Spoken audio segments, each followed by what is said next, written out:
Welcome to another stop along the northern route here at the Valemount and Area Museum. And I'm so lucky to be joined by Katie today to talk a little bit more about this place. There's lots to take in, including, we'll start outside here, Katie. Tell me a little bit about what we're looking at here. There's a caboose, there's some ancient rail cars here, and the building.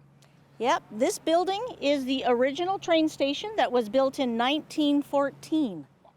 That's over a century ago. Yes, yeah, it was down on the tracks until the mid-'80s when the Historic Society decided they wanted a museum. And so CN sold it to them for $1, brought it up here 5 years later. We had a beautiful museum showcasing local items. Wow, okay, so this museum, yeah, was a train station, and it was in service for quite a few years, right? Yeah, from 1914 up until the mid-'80s. Until the mid-'80s? Oh, wow, so a long time. Yep. Yeah, okay. And now, this, so like the process to move it here must not have been that easy, but it is where it is now, and it includes a lot of treasures from different parts of the area too. Yes. Farming, forestry, and fur was how the original pioneers made their living. So we have beautiful displays on all three of those items. Cool. Okay, the other thing I wanted to touch on here, Katie, before we head inside, there's a lot of signs here, Swift Creek. So what's with the Swift Creekness? Was it originally not Valemount?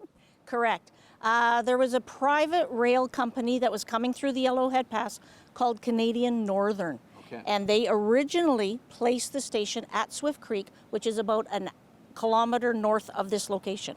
When CN took over, when they went bankrupt, CN lifted the station, slid it down the tracks, and that was when Valemount was born. There you go. Okay, the history of the train station and Valemount. And while it wouldn't be complete, our visit, without an amazing model train setup. You got a cool one in there, hey? Yes, we do. We have one of the best model train setup in the valley. Okay, let's go check it out.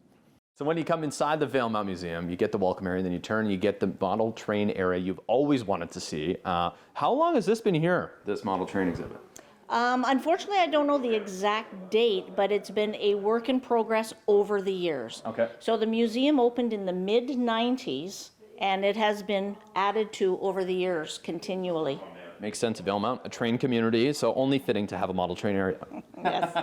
Okay, so when you're talking about the railway, of course, there's lots to talk about in terms of exhibits and little tools and items from the history over the railway. But what do you think should be the highlight when people come along the northern route here and are looking in some of these glass cases?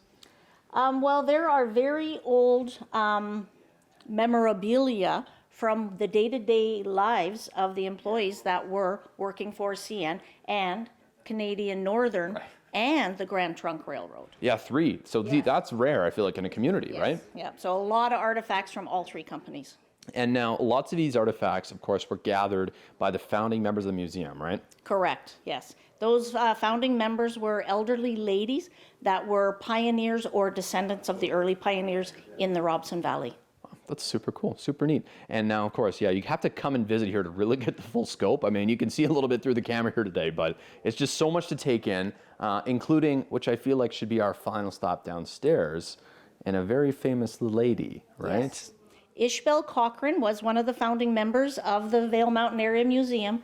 She also grew up on Mount Robson as an outfitter. Her family used to take tourists by horseback up into the mountains. Of course, a longtime resident of Valemount and a crucial figure here in terms of history. Now, Katie, take me away on Ishbel. Talk to me about the history here. Well, Ishbel grew up at Mount Robson. Her family were outfitters there, and so they would take people out into the mountain by horseback. Okay, pre-park days, right? Oh, yes. After the park decided they didn't want horses anymore, that is when Ishbel took over the Mount Robson Ranch. Okay, and does that exist today? Yes, it is. It's sitting empty, but it is still there. Oh, interesting. Okay, now Ishbel and then became involved in Valemount. How does this go? When she retired, she moved to Valemount. I feel like people from this era here, Katie, are cut from a different cloth. Am I right? It's like women they're in the bush working just as hard as the men. Correct, yeah. There was a group of ladies that did grow up in the bush, and they created this beautiful museum. Wow, that's crazy.